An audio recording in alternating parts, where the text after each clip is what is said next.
మూడక్షర గణాలు. మూడక్షర గణాలు బజస యరత మన. ఈ బజస యరత మనలు మనం ఎలా గుర్తించుకోవాలంటే మనకు బజస 3, యరత 3, మన 2 ఇలా 3 3 ఇడ మన 2గా విభజించుకోవాలి. ఇవి మనం తెలుసుకోవాలంటే మనకు ఒక ఫార్ములా ఉంది. అది యమాత రాజ బానస లగం. వీటికి మనం గురువు లఘువులు గుర్తించుకోవాలి. గురువు లఘువులు ఇలా గుర్తించుకోవాలంటే మొదట యాకి లఘువు స్టార్టింగ్, తర్వాత ఇక్కడ ఎండింగ్ గమ్ కాబట్టి గురువు.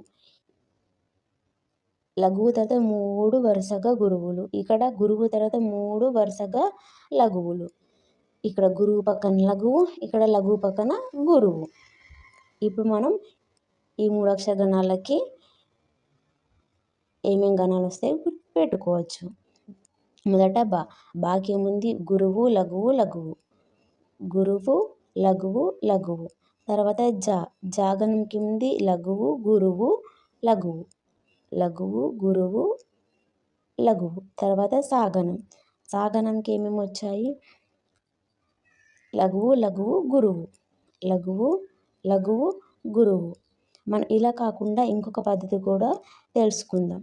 అదేంటంటే ఆది మధ్య అంత్య. అంటే ఆది అంటే మొదట, మధ్య అంటే మధ్యలో, అంత్య అంటే చివరన.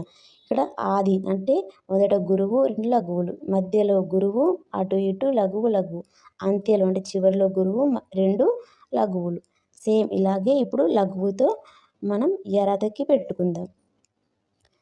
ఆది లఘువు 2 గురువులు,